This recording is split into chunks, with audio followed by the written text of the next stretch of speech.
Most people think the wealth gap exists because rich people earn more. That's part of it. But it's not the main reason. The main reason is that rich people and poor people use money in fundamentally different ways.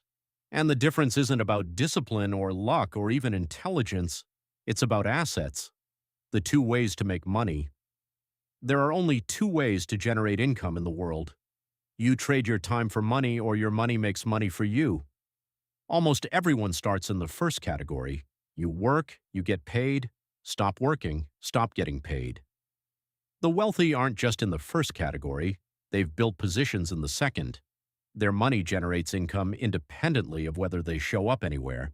Dividends, rent, interest, business profits, money making money. And because that income gets reinvested, the base grows and the income from the base grows with it, automatically, continuously, without additional effort. The asset gap. The real wealth gap isn't an income gap, it's an asset gap. The top 10% of households own roughly 70% of all financial assets. The bottom 50% own almost none. This matters because assets generate returns. A person with 500,000 euros in a global index fund earning 7% per year generates 35,000 euros annually without working. A person with no assets generates nothing, regardless of how hard they work. The gap between them doesn't close over time, it widens, because the person with assets is compounding and the person without them is not. Why this happens? It starts with the first surplus. When income exceeds expenses, there's a choice: consume the surplus or invest it. Most people consume it: a slightly better car, a nicer holiday, a bigger apartment. The surplus gets absorbed into lifestyle and nothing changes structurally. The wealthy, or those who become wealthy, invest the surplus. They buy assets. Those assets generate returns. Those returns get reinvested. The cycle begins. And once it starts, it accelerates, because returns on a larger base are larger in absolute terms, even at the same percentage. The other factor is financial knowledge. Understanding compound interest, tax-advantaged accounts, asset allocation, and the cost of fees isn't taught in school.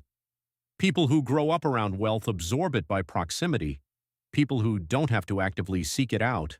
And the cost of not knowing, in poor investment choices, in unnecessary fees, in missed opportunities, is enormous over a lifetime. What you can actually do, the gap is real, but it's not fixed.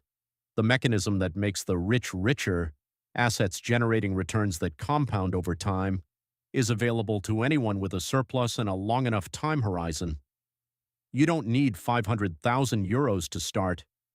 You need a surplus, however small, directed into assets that generate returns. 200 euros a month invested in a global index ETF at 7% per year for 30 years produces over 240,000 euros. That's not rich by the standards of the top 1%. But it's the difference between financial independence and financial fragility.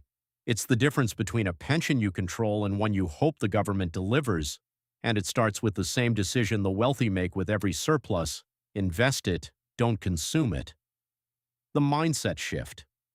Stop thinking of investing as something you do with what's left over. Start thinking of it as the first bill you pay every month. Non-negotiable, automated, invisible.